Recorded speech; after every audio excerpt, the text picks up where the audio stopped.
Welcome back now to our Face the Nation Roundtable. Joining us from Berkeley, California, Michael Lewis, the author of the big bestseller, The Big Short, which chronicles the Wall Street financial collapse, and New York Times columnist, our old friend, another best-selling author, Tom Friedman, author of Hot, Flat, and Crowded. It's now out in paperback.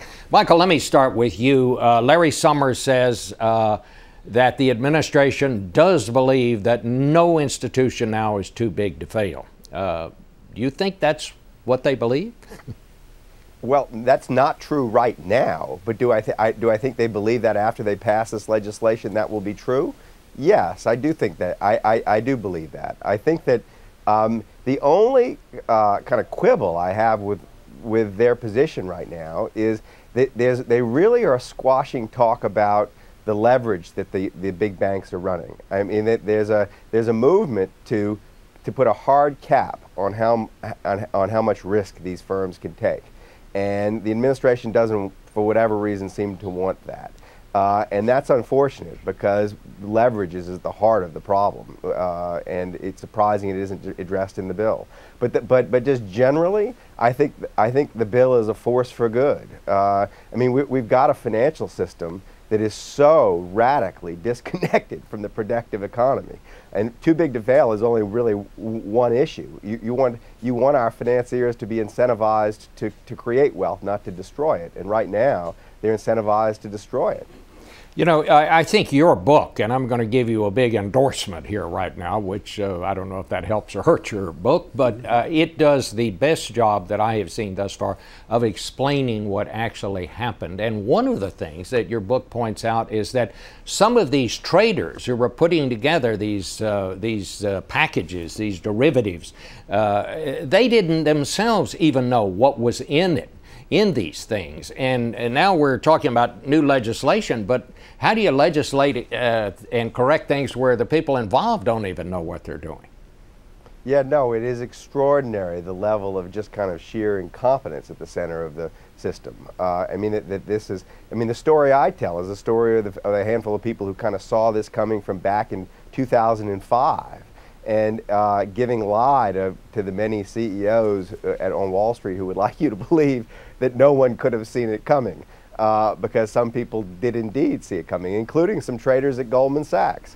But the problem, I think, it really, to me, at the bottom of it all, this last period in our financial history is a story of incentives.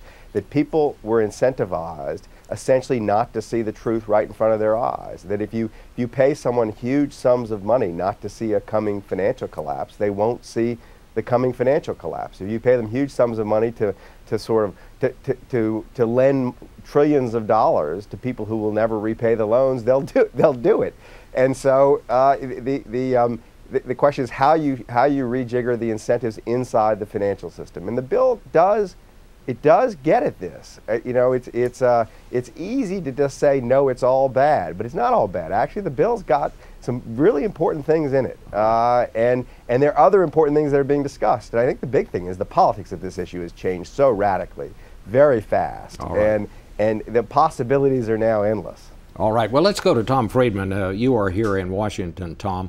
The paper's full of this stuff from Goldman Sachs this morning, where people at Goldman Sachs, one of our big financial banking institutions, it turns out they are actually betting against the housing market and sending each other high-five telegrams, emails, when it looks like the housing market is going down. I mean, it's like these banks have become casinos. Well, as Michael points out in his book, Bob, there were a whole host of people doing that, from big institutions to small boutique hedge funds. The system was set up to encourage that, because basically underlying the system were two principles they talk about in the world of banking: IBG and YBG. I'll be gone or you'll be gone. So as Michael said, Moody's and Standard & Poor's, the rating agencies, the people we would count on to say whether this package of bonds is just a bunch of junk or is really AAA, they were actually incentivized to create models that said it's actually not junk, it's really AAA. And they could do that because they could pass on the responsibility to somebody else. I'll be gone. And by the way, if you take out a mortgage on your house, even though you make peanuts and it's a $750,000 house and all the bank has asked you, can you fog up a knife?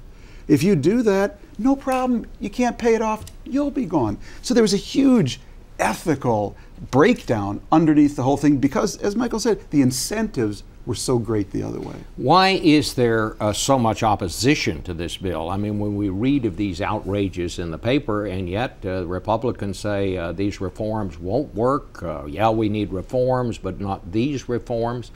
Why is that? Incentives. The incentives are for both parties to milk Wall Street for massive campaign contributions.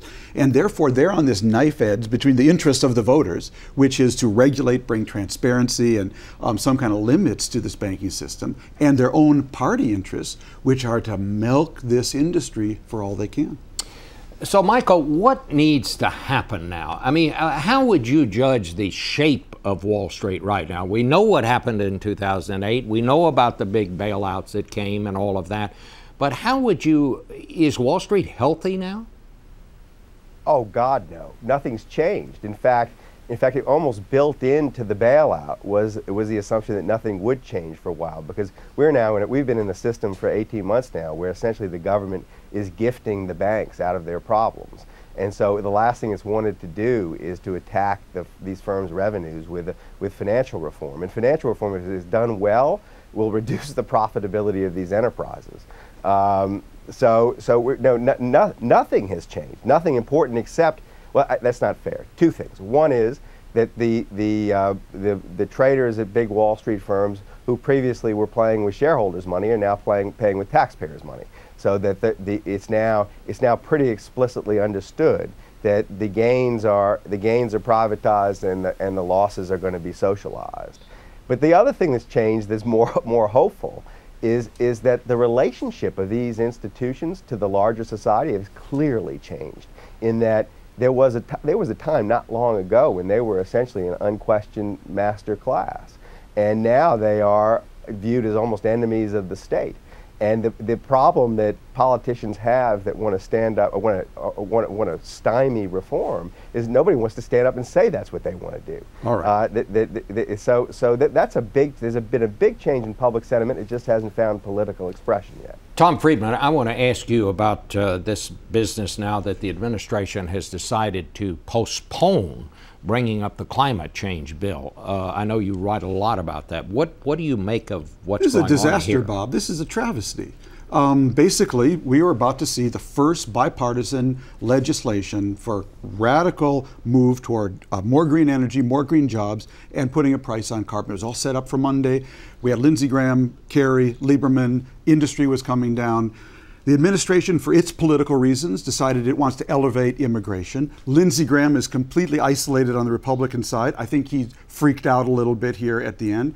And the result is, Bob, right now in Beijing, they're high-fiving each other. Oh yeah, baby. This means the Americans are going to be paralyzed on green tech, okay, for another couple of years. China's already leading the world now in wind production. China's already leading the world in solar production. Where the industry goes, okay, research goes. You're not going to need an immigration bill, Bob. Well, help me here. You say the administration for its political purposes. What political purposes? Well, I think they're worried that Harry Reid is going to lose in Nevada, where you have a big Hispanic vote. Hispanics are very concerned about an immigration bill that will bring some legality to illegal immigrants here. Barbara Boxer is vulnerable in California. And so, yeah, the president has done and talked a lot on green energy, but I think there are a lot of people in the White House who prefer to talk about that, keep us distracted, shiny object over here, okay? But basically, they're interested in the raw politics of this. The raw politics isn't unimportant. I mean, you got to vote. Larry Summers says they can do both. You can do both? Well, first of all, good luck. Immigration is probably the most hotly divided issue, in the Senate. And we already had the House pass an energy bill. It was waiting in the Senate. We have an energy Senate bill. There is no immigration bill anywhere. This is about politics on both sides. Okay? Poor Lindsey Graham, shame on the Republican Party. There's one Republican for advancing green energy in this country. One Republican senator dares step out. So he's completely isolated. And the Democrats are worried about Harry Reid. Have a nice day. Well, I want to wish both you and Michael Lewis a nice day. I think you're having a nice day out there, Michael. Your book just keeps on selling, the situation being what it is. Thanks to both of you.